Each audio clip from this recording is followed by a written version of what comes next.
Okay. Case D 506-478, Casandra and Seth Gutierrez. Counsel, your appearances and your bar numbers. Good morning, Your Honor. Byron Mills, 6745, here on behalf and with the plaintiff, Casandra Gutierrez, who is present. Thank you. Good morning, Judge Audrey Beeson, 10511. On behalf of the defendant, Seth Gutierrez, is present. And Mr. Tody is also accompanying me today. He's in the calendar. On his way? We don't have to wait for him. Okay. He's doing a calendar call. I was wondering why the TV was on. Don't want anybody to get distracted.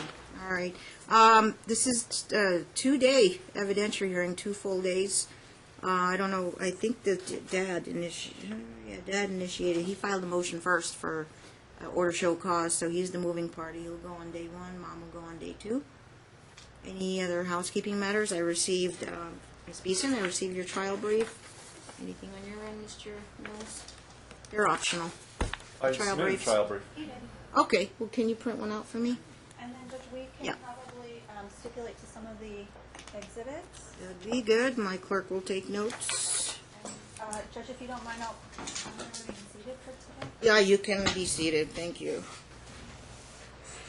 All right. I have one notebook. This looks like yours, Ms. Beeson's. Oh, for plaintiff. Okay. Let's get that squared away. You have anything from plaintiff? I do. Okay, you just have one. I'll take a spare. Okay. Very good. We'll follow along. We'll do stipulations on trial exhibits. Yep. As far as plaintiff's trial exhibits, Right. we will stipulate to admit number 1. 1. We will stipulate to admit pages 4 and 5 of number 2. Page 4, 5 only. Okay. We will stipulate to admit number 4. Number 4. Okay. We will stipulate to admit pages 13 and 27 through 29 of Exhibit 8. 13, 27 to 29. Okay. We will stipulate to admit Exhibit 9. Yes. We will stipulate to admit Exhibit 10. Okay. And some of Mr. Mills' exhibits are part of my Exhibit T, so he's just going to use my Exhibit T. T will be admitted. Okay. Talking parents.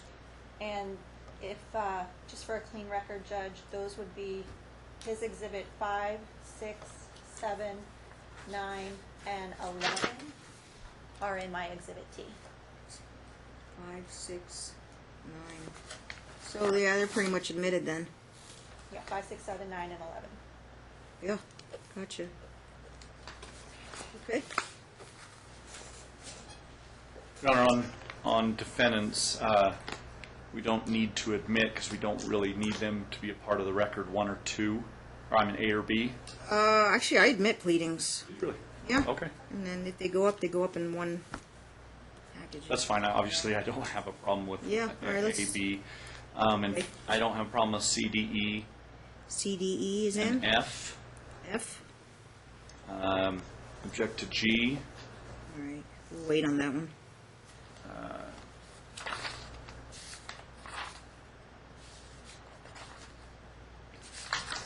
Courts of Wilderness. I don't remember what this one is.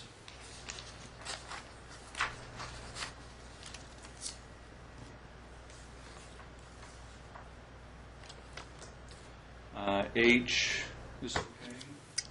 H is admitted. I, J.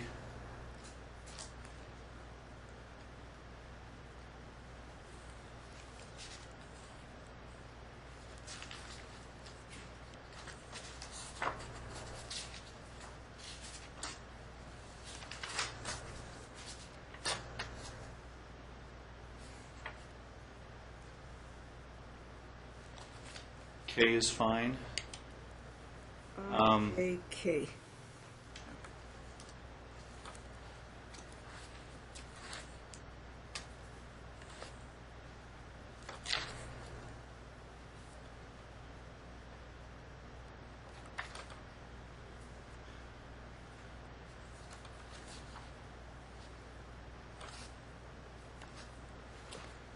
All the rest down to T are fine. Their communication either between the parties or, So that'd be L through S inclusive? yep. Okay, we'll let those in. I guess if you're going to have, you and the next few are pleadings again. Ooh. So if you're admitting pleadings, I guess that's fine. Yep. Scheduled arrears, response, blah, blah. V, W, X, Y. Up to Y. Make sure everything's in. Everything's in. Oh, yeah, with checklist? It's in the notebook. Oh, you're just writing them down? Oh, yeah. Okay.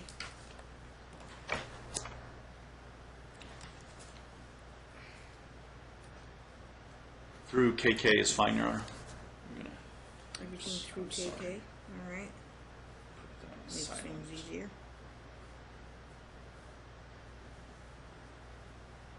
Z, double A through double K.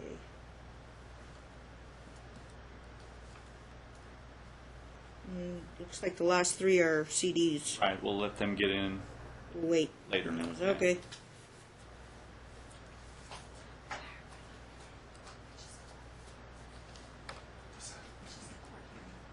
Which ones? Oh, I didn't, okay. That one's just the court hearing? They take straight from 621 up to the hearing here. Oh, okay. Yeah, I don't care. I guess it's just the hearing. I guess the court could pull it up on the video, actually. So. What's it, how is that recorded? Is it, It was a memory stick downloaded to my computer, and then I downloaded it to the CD. but was it from the court thing, or did someone have the recording? No, it's the court. It's on a CD. It's the JVAS. Oh, yeah, we could play it here and then just turn the volume up. Yeah, you can Do pull up the that. video if you wanted to. So There's a video? Well, it's the and Oh, it's yeah, if the it's video, I of the can watch hearing. it too here. Okay. So it doesn't really matter. I guess I'll leave that up to the court whether you would rather hear it or just pull up the video on your computer. It'll play as a video. Yeah, I can see it and hear it. I'll turn the volume up and it'll record I through would the probably microphone. prefer the video over it unless it's more convenient to do the audio. It's up to your honor. Okay. Yeah, this thing. Yeah, I'll play it. No, it takes DVDs. Yep. Okay. That'll be easier. All right. Anything else? Do you want to do opening statements or just save it all for the end? Save it for closing, Judge. It's fine, your honor. Right to testimony. Okay, you're the defendant's case in chief. Oh, your first witness. Thank you. Okay. So we're going to be opening statements were waived. And we'll swear that in. You do solemnly swear the testimony you're about to give in this action shall be the truth, the whole truth, and nothing but the truth, so help you God. I do. Okay.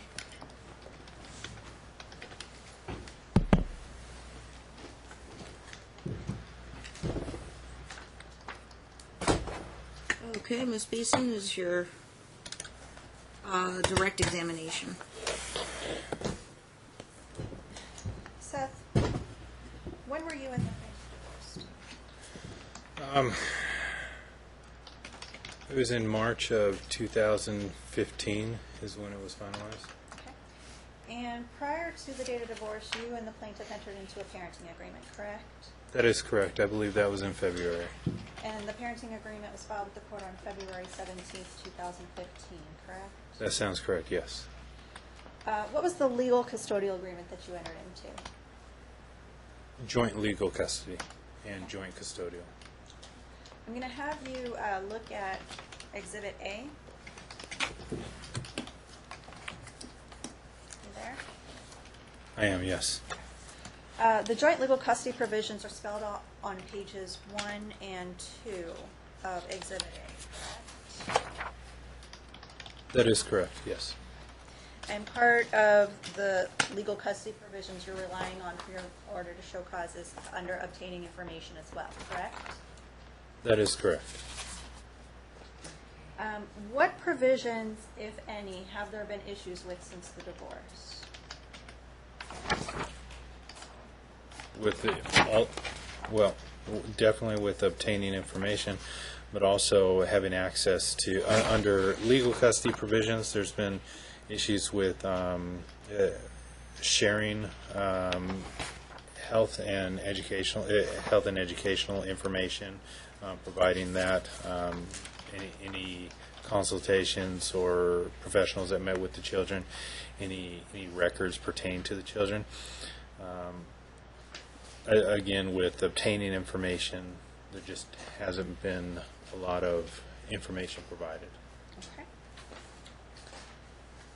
What, if any, issues occurred prior to the divorce that you were unaware of at the time of the divorce?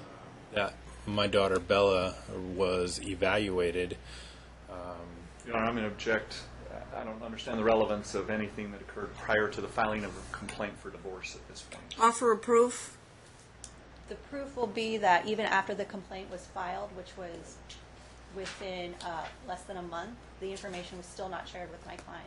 Okay, overruled under Castle v. Simmons. However, Your Honor, if I may, this is a contempt hearing, and if they're trying to prove contempt of things that happened prior to the decree of divorce and the parenting agreement, it can't be done. There's no legal order to hold them in contempt for. So if this Is foundation, that so be it. McMonagle I'll get there argument? with my questions if the court will give me some leeway. Okay, the case of McMonagle says you can't consider anything prior Right. to the divorce to, what do you call it, maybe hold somebody in contempt. However, if there was never a trial, and this case was uncontested, under Castle v. Simmons, the court would not have been aware, so it can be used for context purposes to show anything that occurred after the decree. So overruled. Yeah. Okay, so what was the question again? Just at the time of the divorce?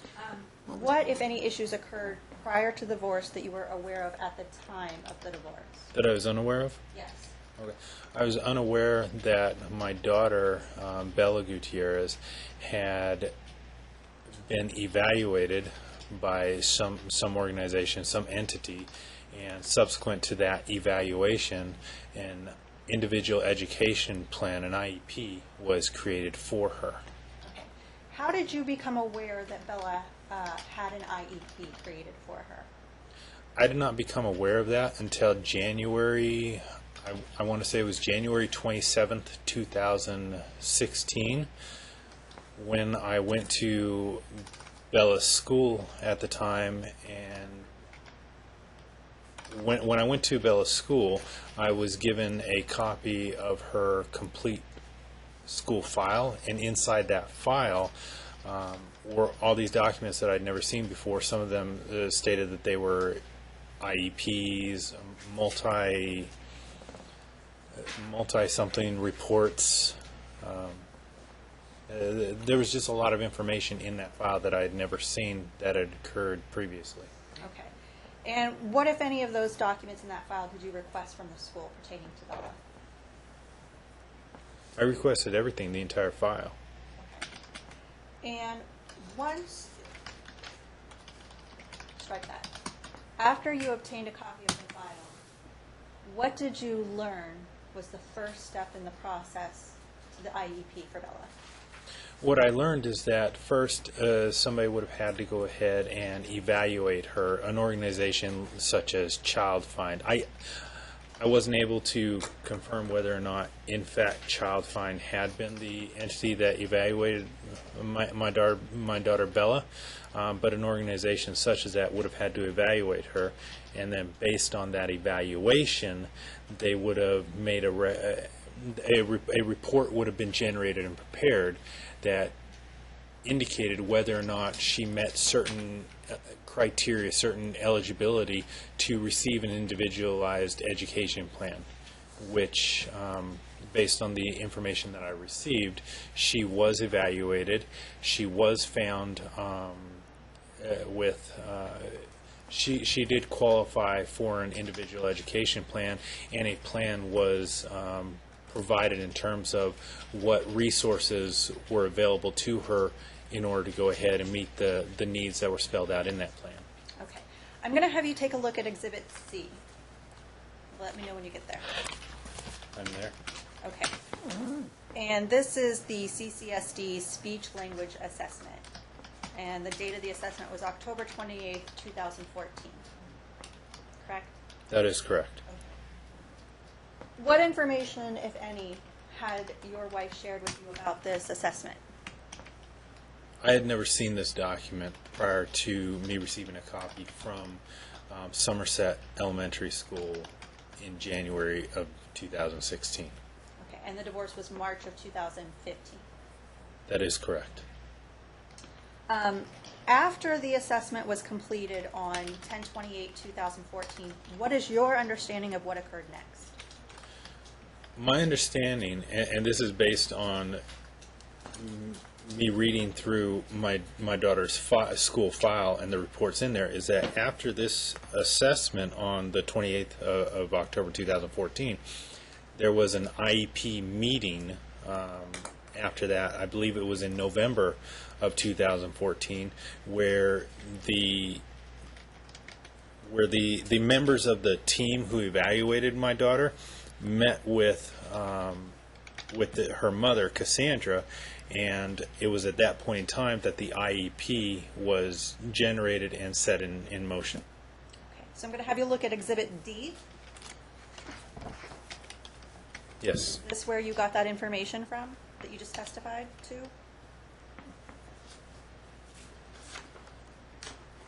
Yes, that is correct. So this was the multidisciplinary team evaluation report, and the date on this was November 20th, 2014. Correct. And is it your testimony today that this document, the first time you saw this document was January 2016 as well? That is correct. This was contained in my daughter's school file when I obtained all that information. Okay. So you did not have a copy of the document. However, did Casandra give you notice of this meeting taking place at Bellows School? No, she did not. Would you have wanted to participate at this meeting? Of course, yes, most definitely. And you've reviewed this document in detail, correct? I've gone through it a number of times, yes. What I information? find out what the date of separation is. Were you guys living together at the time? This was late 2014, right? You guys separated? Date of separation. In all candor with the court, yes and no. We were separated in the sense that we were no longer we weren't sharing the same bed, but at the time couldn't afford two separate residences, so I was living in a different part of the home. Okay. So we had separated the home, so to speak, but we were still in the same residence. Thank you. I'm sorry, could you go That's okay. But do you remember when? Was it November, October? Was it after the divorce was filed? Oh no, that began well before November or October. I can remember that we had a separate Thanksgiving that year. We had a separate Christmas that year, and we had already. Prior? In 2014, we were no longer. Different bedrooms. Right, we were different bedrooms. It had been at least for a period of months. I'd actually vacated the home. I want to say it was during, and I'm not 100% sure, but I want to say I actually left the home sometime in August, I want to say, and actually moved in with my sister for a period of time. August 2014. Yes, Your Honor.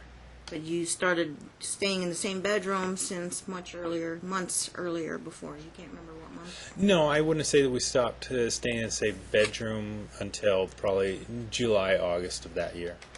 All right, thank you. What information, if any, would you have wanted to add at the meeting?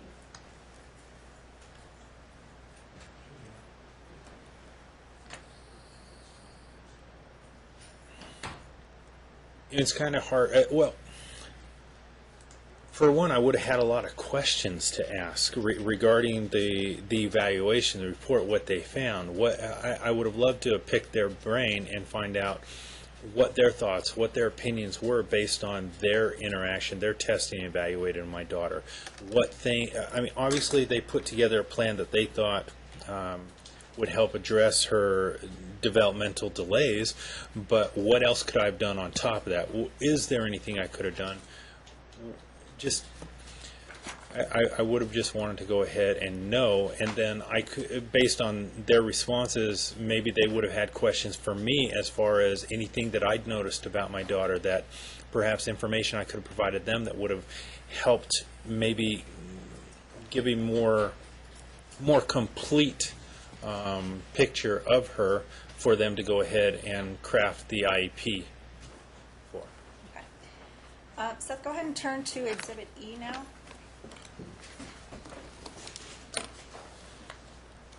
And this is the IEP that resulted from the evaluation, correct? That is correct. And the date of the IEP was also November 20th, 2014, correct? Right. I mean, the way it works, based on my experience with my son, is that they perform testing at an earlier date. They set a date for the IEP. When you sit down at that date with the multidisciplinary team, they go over all their findings, all the information that they've evaluated and come to their conclusions. Then what they do is at that same meeting, you sit down, and they've already got in place kind of the things that they think that your child needs, and they walk through that and what they believe your child needs, how to help them with whatever the issue is, in this case her developmental delays. They show what they believe a plan put in place will do in order to help her overcome that or just deal, going forward. And you're able to go ahead and communicate with them, provide insights, provide, your thoughts, your opinions. All that's incorporated into the final IEP that's drafted during that meeting, and then you sign it at the end of the meeting.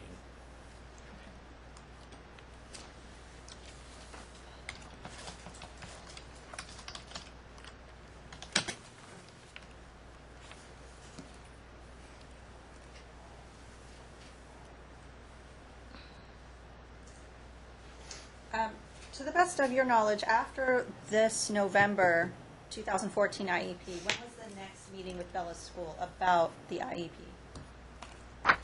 Based on my understanding, the next meeting that was held was in September. I want to say it was like September.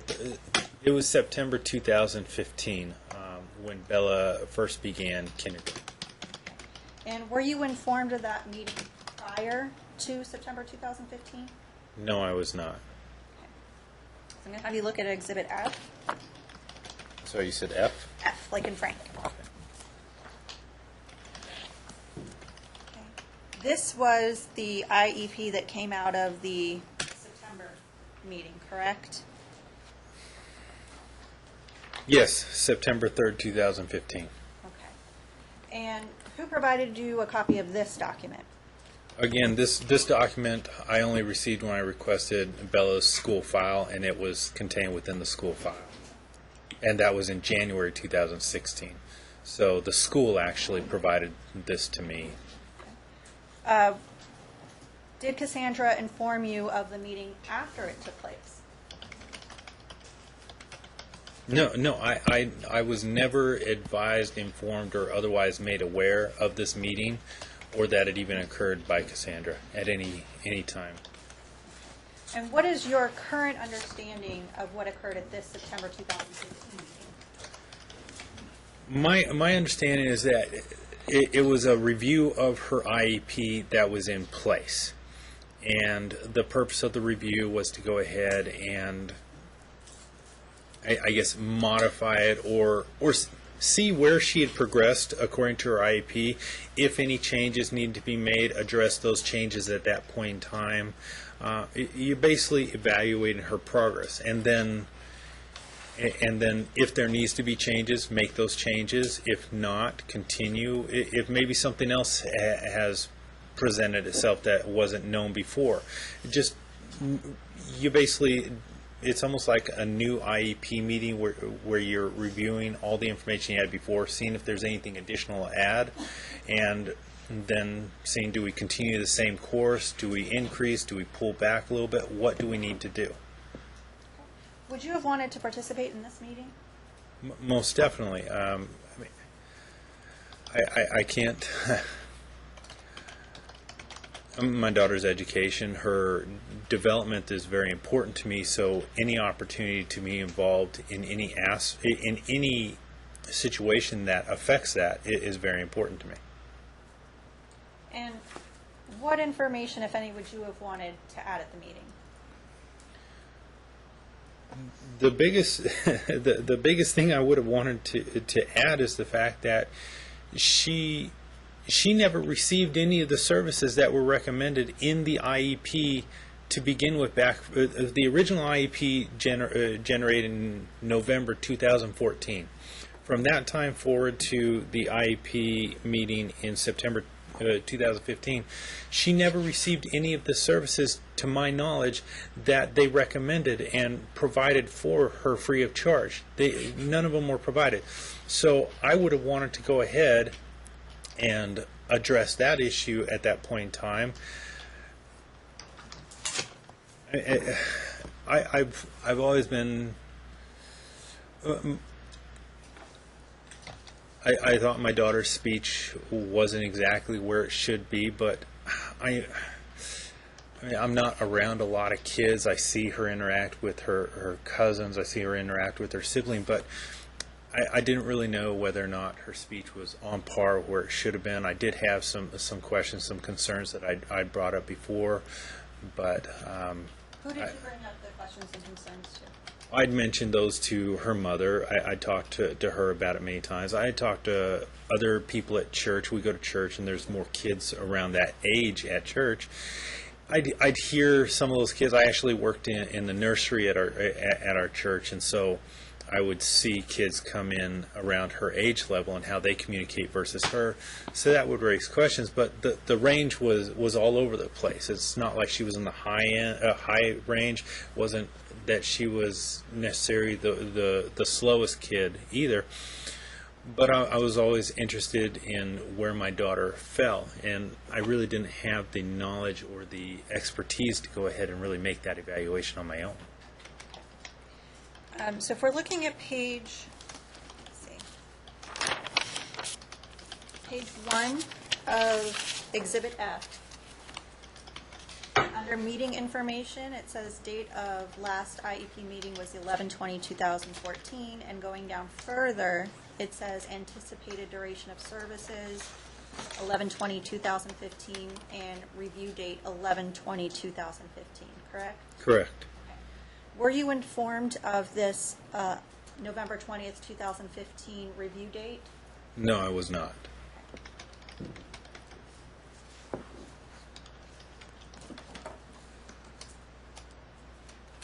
After the September 3rd meeting for Bella's IEP, were there any other documents you became aware of from the file?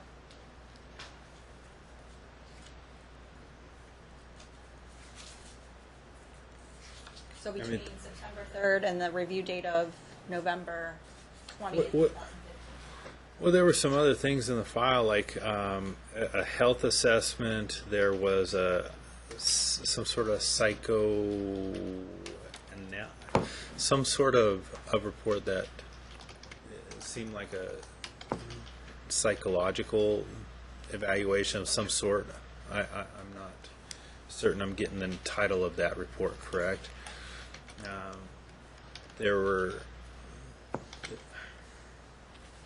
was some testing that was taken of her when Bella started the school year. I guess they gave her some tests, and those were in that file as well.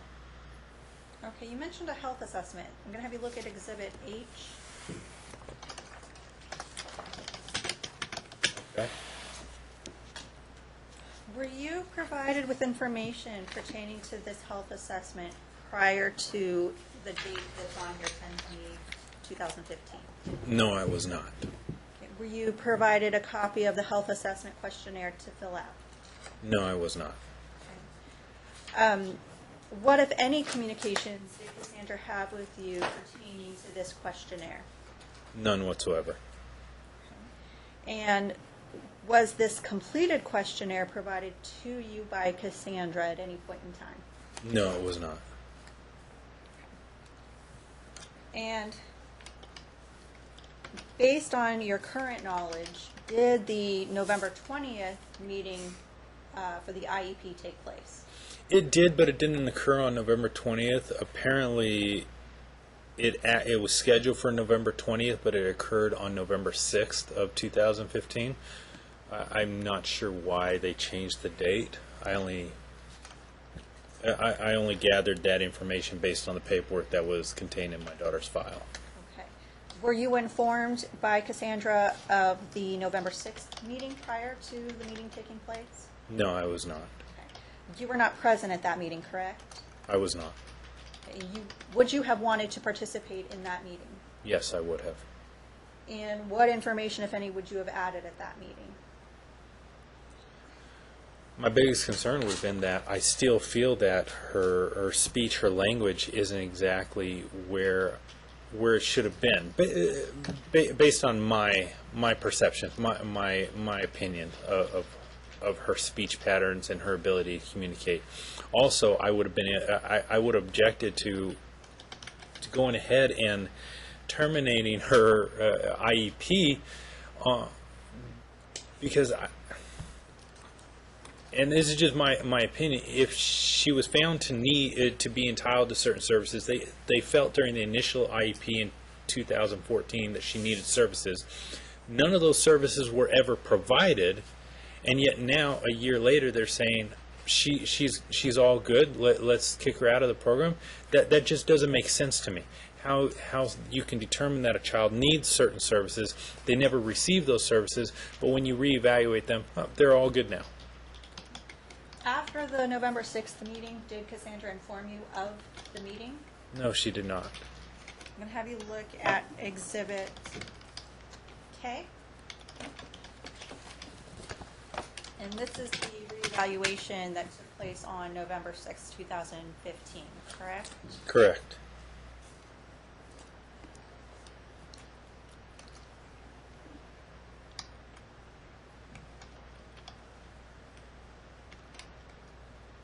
And what, if anything else, in this reevaluation did you not agree with after you had a chance to review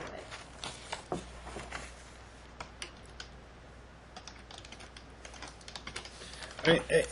As I went through the evaluation, I looked at the test that they went ahead and conducted, and it just, to me, she's in a low percentile on all of these. I think the cutoff for where they were scoring below average scores on page 2 of that document, it says are 70 to 84, average is 85. Two of the three scores on that page were in the below average. One of them was barely above average at an 89. They say scores overall above 115 are considered above average. She wasn't even necessarily average. She was still below average, and yet they're saying that she's good enough to no longer need an IEP. That doesn't make sense to me. They talk about her not being able to spell very simple words such as in, he, six, very, very basic, that she should have been at that point in time in kindergarten able to do without problem. She's not able to do that. I just reading through it, the report itself, I disagreed with a lot of their conclusions. The health assessment,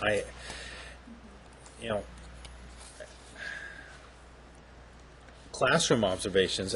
One of the problems I had with the testing too is she's in school. I believe she began the last week of August, maybe the first week of September. They provide these tests about a month into school, provide an evaluation of Bella maybe a month into school, and based on a month into school, that's all the information that they're utilizing to make this determination in November. So she received none of the services that were prescribed for her. They test her and they evaluated her with less than a month's worth of actual instruction in kindergarten, and they determined that she no longer has developmental delays and doesn't need an IEP anymore. Just my logic alone, that doesn't sit well with me. I'd want a second opinion at a minimum. And I apologize if I've asked this, but this document, the first time you saw it was January 2016, correct? That is correct. What, if any, similar issues did you have pertaining to Lincoln's well-being? Lincoln, Old Lincoln? today he is 5 years old. His birthday is July 22nd, 2011. So he just turned 5 this past July. Since Lincoln was a young kid, I would say I started to notice different tics about him that, were cute, didn't think anything about at the time. When he'd get excited, he'd shake his hands, there'd be gestures. He'd scrunch his face. Sometimes when he'd get upset, he'd hit himself in the head. But it wasn't anything that rose to the level of substantial concern because, well, I really didn't have any context to place it with because I don't spend a lot of time around kids other than cousins, and I hadn't seen those type of behaviors before. As he grew older, the behaviors tended to be more obvious, and that's when I started asking around, talking to other people. Some people would say, "Oh, is he autistic?" That was the first time I ever heard anybody talk about that, and I didn't think so because when I thought of autism, I thought non-communicative. I pictured the little girl in church who just randomly just starts screaming and rocking back and forth, who couldn't communicate, and that wasn't my son. He could communicate. He was very affectionate. My understanding of autistic children is they didn't like touch. My son loved hugging. He loved any type of physical contact. So I knew something was different about him, but I didn't know what at the time. We talked about it. I'd mentioned me and his mother, Casandra, my wife at the time. I even remember saying, maybe ask his teacher what she thinks, because I'd ask people around nursery, at church, and I really couldn't get a consensus on what people thought. Been to the doctor, and they didn't think anything was physically wrong with him. So I was really just walking in the dark, just trying to figure things out as I went. I know that I talked to Casandra about it, said, maybe we should talk to his teacher. He was in preschool, like a pre-K program, a couple days a week for a few hours, 2 days. She'd mentioned that she talked to the teacher. Everything seemed fine. There was no communication back to me that there was any concerns for him. Did your concerns increase late 2015? Yes. Late 2015, what ended up happening is I ended up meeting a woman after we were divorced, and she had she taught in Clark County School District, and she was related to a teacher who dealt specifically with kids with special needs in Clark County School District. It was through this relationship, through the interaction with my girlfriend then, her sister at the time, that she was the one who said, you know what, I believe that Lincoln may in fact be autistic. And that's when she explained to me that autism isn't what we traditionally have thought. There's a wide range to it. And she said, she recommended that maybe you should go and get him evaluated. She actually gave me the name of a place called Child Find and told me they'll be able to better explain what might be going on with your son. But it's definitely something that you should get checked out. And as a result of receiving that opinion, that information, what did you do? Well, as soon as I got that information from her, I went right away and I contacted Child Find to find out what the process was to schedule an appointment, just to find out how it worked. How do I go ahead and get my son evaluated? When I called, though, I learned that he already had an appointment. When was this? I believe I called, it was, I want to say it was like the first few days of February of 2016 when I contacted Child Find to request information. It was at that point in time that I learned that my son Lincoln had an appointment scheduled for, I believe it was the 14th, and it was sometime in the middle of that same month of February 2016. So after you received that information from Child Find, how, if at all, did you address this with Casandra? I immediately sent her an email regarding this issue because at the time I was upset. First, I'm getting my daughter's file from school and finding out that there's a whole world of care and meetings and stuff pertaining to my daughter where she was determined to be developmentally delayed that I've never been told about, never knew about. And then the moment I go ahead and start trying to go ahead and figure out things for my son, I find out that the same exact thing is happening all over again.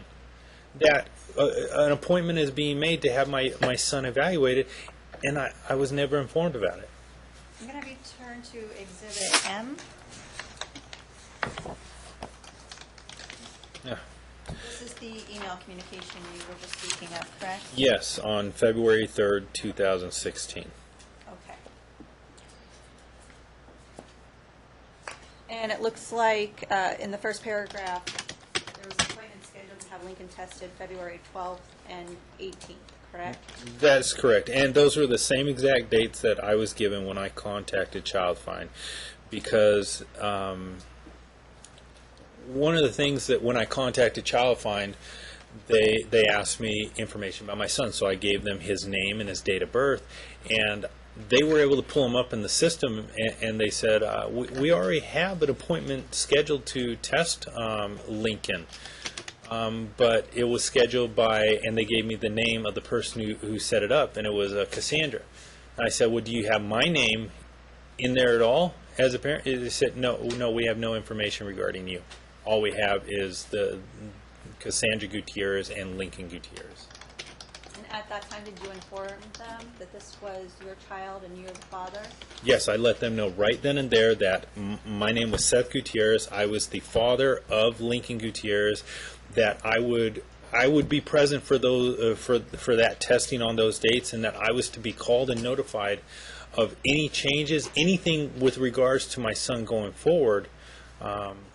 That's what I advised them over the phone on that date. Did Casandra respond to this February 3rd, 2016 email? I don't recall that she ever did. I went through my emails, again, this is back in February. I don't know that she responded to it at all. I couldn't find a response. Was there a conversation that took place between the two of you? Oh yeah, we definitely talked about it face to face. I was upset. When I didn't get a response back from her, I did. I don't know if it was via. I know that we talked at some point in time face to face.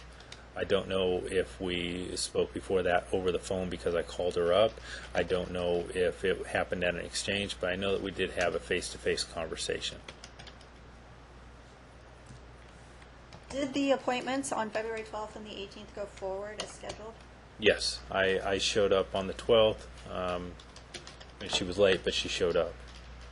She, Casandra? It's Casandra, sorry. Okay. And what about the February 18th? Were you both there? Yes. What was the result of the appointments?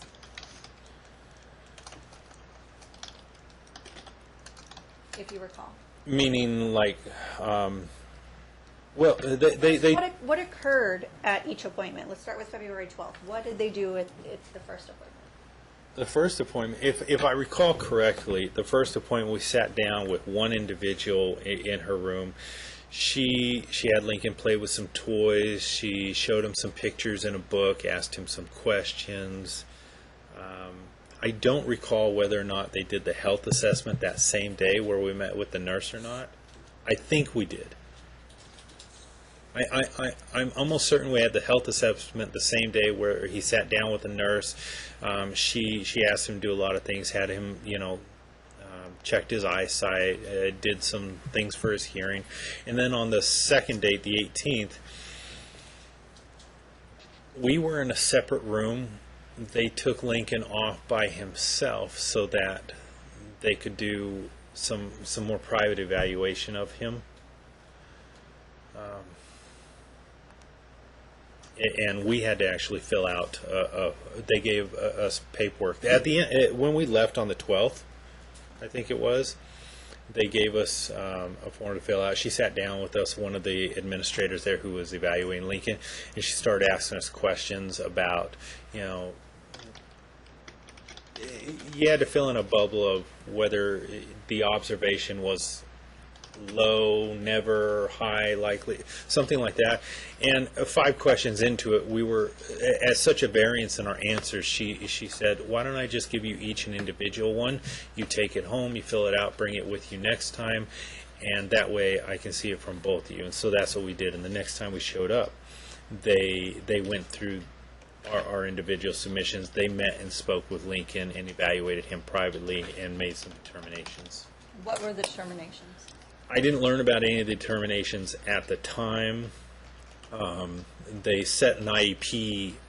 They set a meeting to go ahead and review the report, which I believe that meeting was in March of 2016. And were both you and Casandra present at the March 2016 meeting? I was present in person. Casandra was not.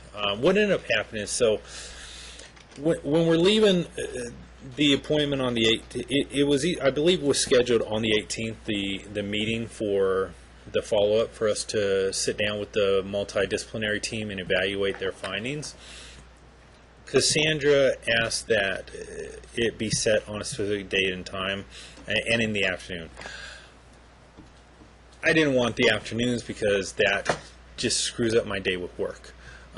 It also happened to be on a day when I had the kids, but I just wanted this to progress as quickly as possible so we could just move along, because I felt like maybe we were already late in the game with Lincoln.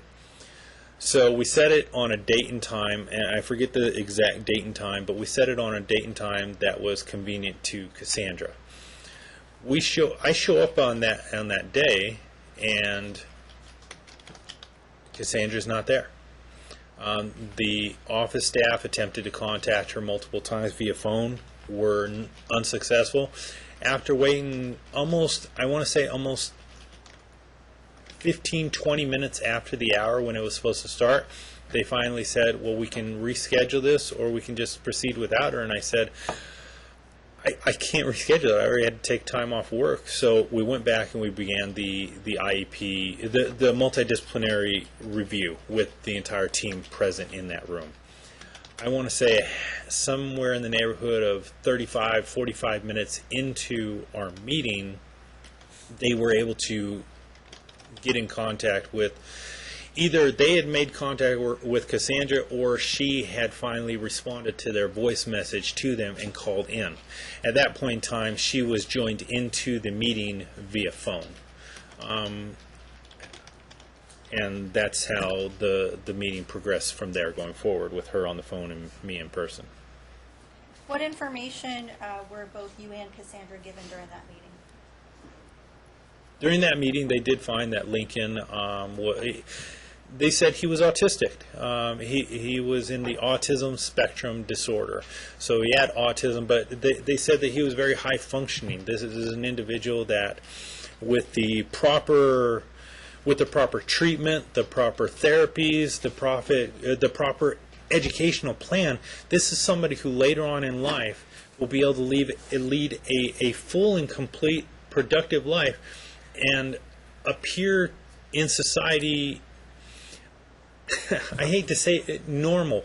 The tics, the mannerisms that he has.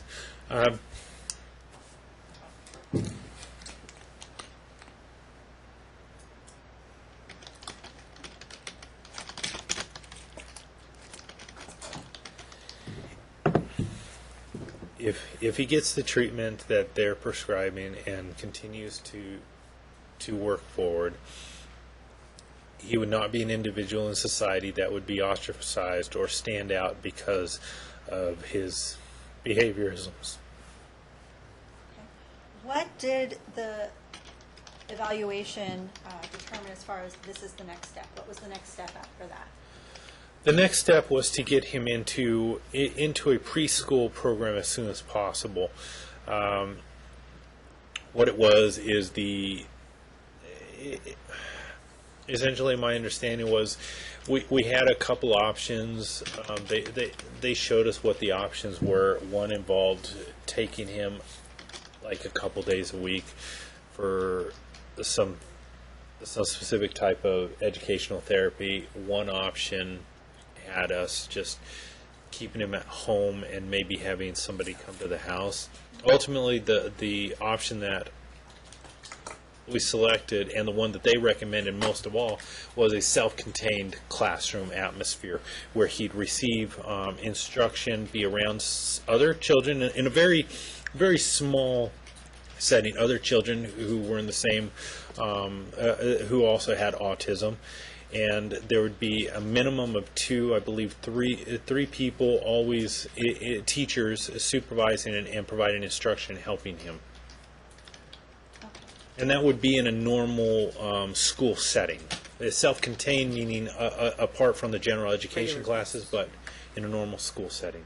Okay. So after this March meeting, where you were present and Casandra appeared telephonically, what, if any, issues occurred pertaining to information given to Child Find? Well, first off, we're at this meeting, and one of the other things that they said that would be provided to Lincoln free of charge is transportation, from literally front door to front of school, back and forth, without any cost to us. And they would provide those details. But after the meeting concluded, Casandra, over the phone, said that she wanted to go ahead and speak with members of the team, the multidisciplinary team, outside of my presence. I objected to it. I said that's not the way it works. We have joint legal custody. I should be allowed to hear any and all information that pertains to my son and his education, all this. She stated, and the staff members there, they agreed. They said, yes, we can't discuss anything outside of his presence based on this. And she said it doesn't have anything to do with his education. So I said, if that's the case, fine, I'll step outside. But I'm going to be honest, I stood near the door so I could hear bits and pieces of the communication, just in case something was not exactly how it was represented based on my past experience. While I was at the door, I started to hear, I couldn't really hear what the discussion was about, but stuff was coming up about education in school. And that's when I walked in and I said, excuse me, we just had this conversation. We're not going to discuss my son without me being present, anything educational or otherwise. At that point in time, that's when the conversation ended between Casandra and the staff, and that's when the meeting was formally terminated. Who terminated the meeting? The staff did. They said, that's it. Where was Lincoln subsequently enrolled in school for the self-contained classroom setting? All right, so they indicated us to, at the close of the meeting, they told us that we'd be contacted by I want to say it's Case Management, an organization with CCSD, Clark County School District, and they would provide us the location for where Lincoln would be going to school, the transportation details for pickup and drop-off. All that information would be provided to us this all happened like a week before spring break that year. And so they said it's possible that you may not get any information until after spring break because we're so close to spring break. But they said we should receive a communication. I don't recall that they said what form that communication would come. So anyways, what happens is I get an email from Casandra. I can't say if it was the Monday after spring break, Tuesday after spring break. It was I get an email from her telling me that she's already registered Lincoln for school. I get an email, I want to say it was like at noon. I think specifically 12:10 on whatever day I got the email. I get an email from her that says, I registered Lincoln for school. He's scheduled to start tomorrow. So I'm going to interrupt you and direct you to Exhibit N. Exhibit N. Is this the email? Okay, yes. It's my response, and then at the bottom is the email I received from her on Monday, March 28th, 2016, 12:10 p.m. I get an email from Casandra letting me know that she registered Lincoln for school at Kitty Ward, because at the time I didn't even know which school he was going to be attending yet. I didn't know anything about the bus schedule. She told me what the start times were for school, when to have him there. She did say that the bus hadn't contacted her, so we'd need to drop her off. She was able to provide me the name of his teacher, his room number. And I get this at 12:05 on a Monday when the children, and he's supposed to start school the next morning at 8 a.m. So I responded about, I don't know when I read the email, but I responded at 3:24 that same afternoon. So a few hours later, I responded to her, and that's the email that's Exhibit N.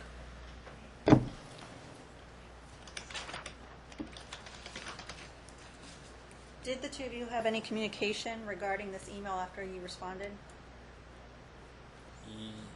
Yes. Do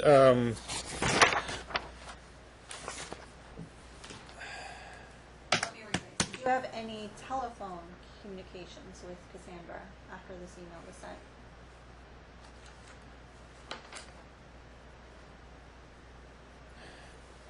You know, I know that I communicated with her after it, but I don't recall offhand what that conversation. One of the things that I know that I communicated with her, and this was after the fact, because I was upset that I'm finding out about this now and I was supposed to receive information well in advance. So I contacted the multidisciplinary team over at Child Find to go ahead and chew them out about why wasn't this provided to both of us like we were supposed to be.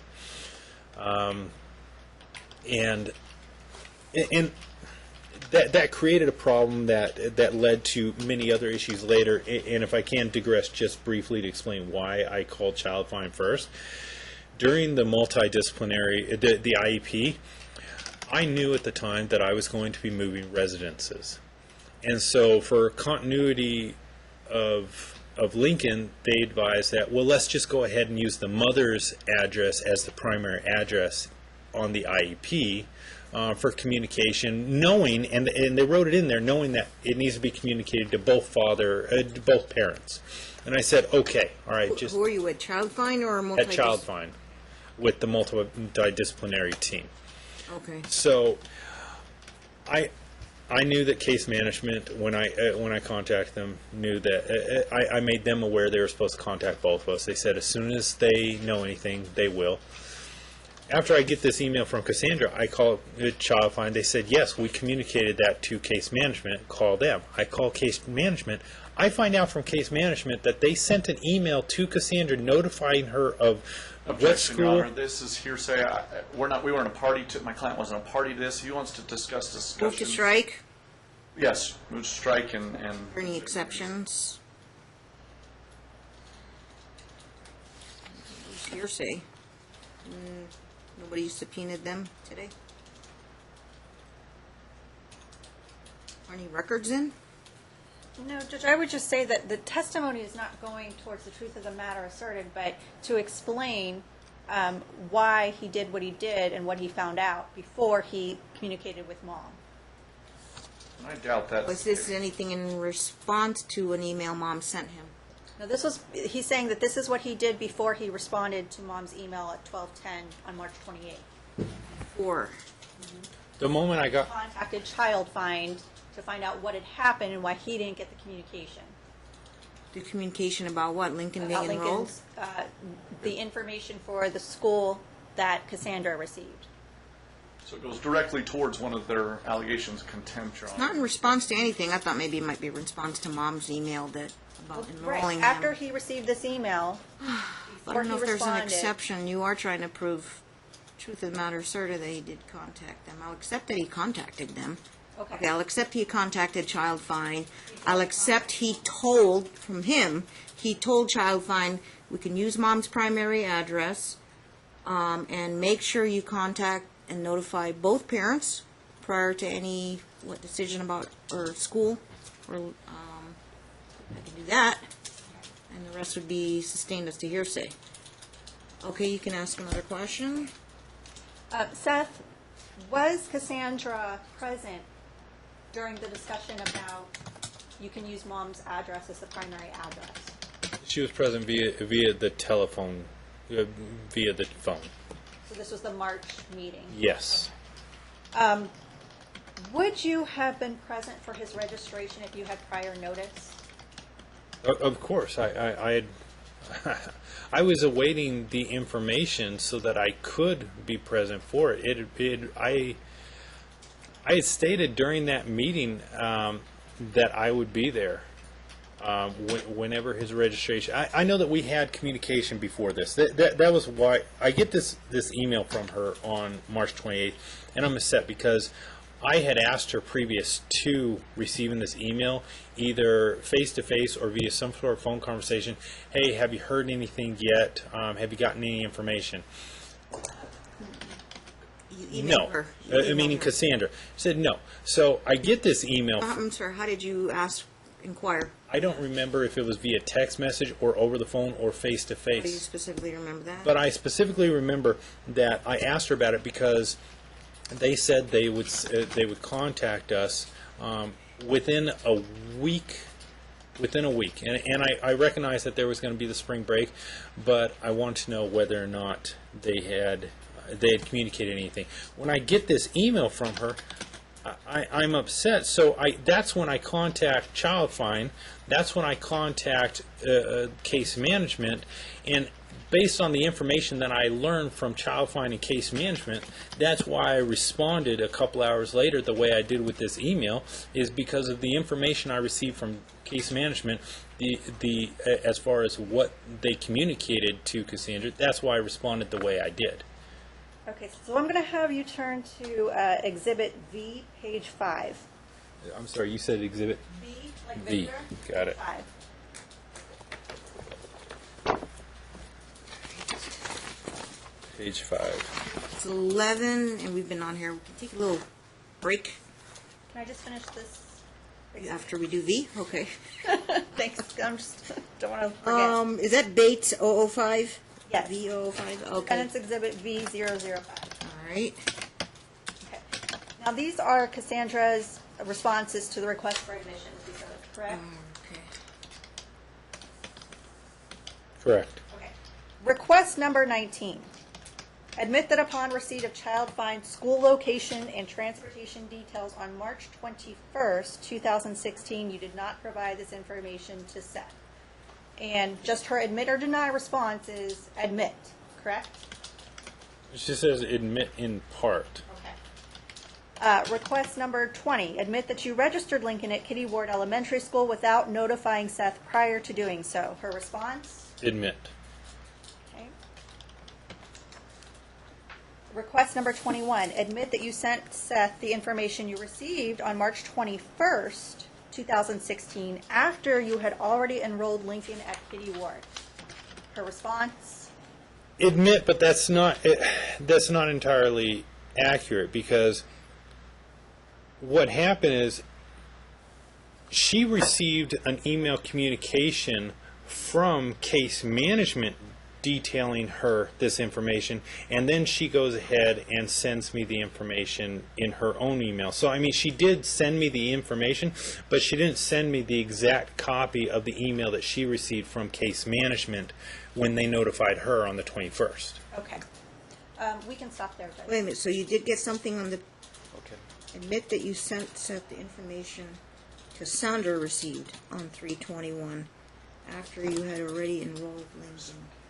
Right. That information, Said admit. the information that I received was her email response to me on the 28th. That was the first time you heard about it. Yes, she did not go Nothing ahead. on the 21st. She didn't send me the email she received from case management on the 21st at Send the any info time. Until the 28th? Correct. Okay. Got it. All right. Thank you. We'll take a break. 11:05 on that clock there. Let's say about 11:15. Okay. Okay.